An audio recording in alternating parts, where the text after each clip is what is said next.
تخيل معايا اللي أنا هاعرّفك 8 حاجات لو أنت بتعملها أو هتعملها الملايكة بيكونوا بيدعوا لك في الوقت اللي أنت بتعمل فيه الحاجة دي، أنت لازم تكون عارف الملايكة بيدعوا لك إمتى أصلًا، فاهم؟ أول حاجة هو الصف الأول. إزاي يعني الصف الأول؟ يعني إيه الصف الأول؟ الصف الأول اللي أنت تروح الصلاة أنت رايح أهو المسجد هتصلي العصر، تكون واقف في الصف الأول، طول ما أنت واقف في الصف الأول وبتصلي ومخلّص صلاة، الملايكة بيكونوا بيدعوا لك في الوقت ده كله، أنت طول ما أنت واقف كده الملايكة بيدعوا لك وأنت واقف في الصف الأول. وعايزك تتخيل معايا إن أنت أصلًا طول ما أنت رايح للجامع كده بيتشال عنك حسنات وبيتحط لك حسنات وبيتشال عنك سيئات وكده، فاهم؟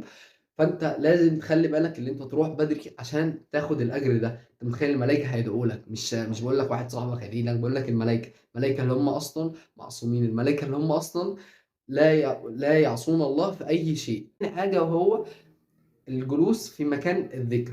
مكان الذكر اللي هو إيه، أنت أهو خلّصت صلاة، أول ما بتخلّص صلاة قاعد مكانك عادي ما قُمتش أول ما السلام عليكم، السلام عليكم، ما تروّقش على طول، خلّيك قاعد مكانك، طول ما أنت قاعد الملايكة بيدعوا لك برضه. مكان الذكر ده زي مثلًا خطبة الجمعة، أنت قاعد أهو في ذكر بيتقال لك، أنت واقف أهو قدّام الشيخ بيخطب، طول ما أنت قاعد كده الملايكة بيدعي لك برضه، بيدعي للناس اللي حواليك كلّها. وتالت حاجة وهي النوم على طهارة. النوم على طهارة اللي هي سنة النبي صلى الله عليه وسلم، إن أنت قبل ما تنام تتوضّى.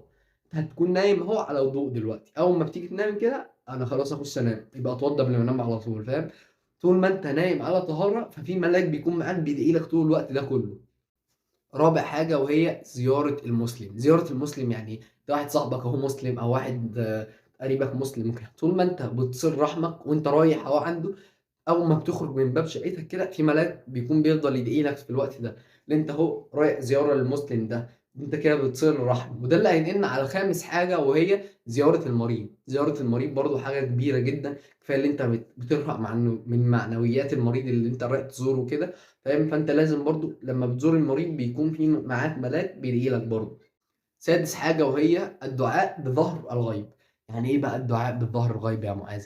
الدعاء بظهر الغيب اللي هو أنت دلوقتي شُفت مثلًا حد في الشارع أهو دلوقتي عنده مرض مثلًا، فبتقول ربنا يشفيه وربنا يعافيه وكده بتدعي له. عارف مثلًا إن واحد صاحبك عنده مشكلة الأيام دي وهو في أزمة دلوقتي ومحتاج حاجة أو واحد قريبك برضه في أزمة دلوقتي وكده، فأنت بتدعي إن ربنا يفُك عنه الضيقة دي. واحد صاحبك مسجون مثلًا ربنا يفُك أسره كده، فاهم؟ أنت دلوقتي طول ما أنت بتدعي لحد كده، فاهم؟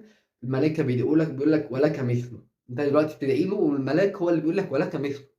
يعني أنت بتدعي لشخص والملايكة هي اللي بتدعي لك بقى. أنت متخيل قد إيه حاجة كبيرة؟ سابع حاجة هي الصيام. أنت دلوقتي أول ما بتنوي الصيام أهو بتبدأ سحور في ملاك برضه بيدعي لك. شايف قد إيه حاجات بسيطة كده الملايكة بيكونوا بيدعوا لك فيها وأنت مش واخد بالك أصلًا، لازم تكون عارف حاجة. طب إيه بقى هي تامن حاجة وتامن حاجة اللي هي الأخيرة؟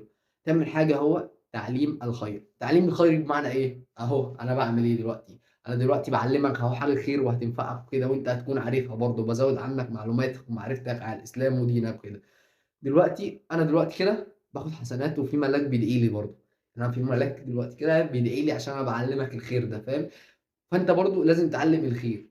فتعلّم الخير اللي أنت مثلًا ما توقّفش الفيديو عندك، خلّي برضه ناس تعرفه، أنت كده برضه بتاخد حسنات على الموضوع ده، وفي ملاك بيدعي لك لمّا أنت تعرّف حد خير، فاهم؟ فما توقّفش الفيديو عندك، والدال على الخير كفاعله. وكان معاكم معاذ محمود، صَلّ على النبي، سلام.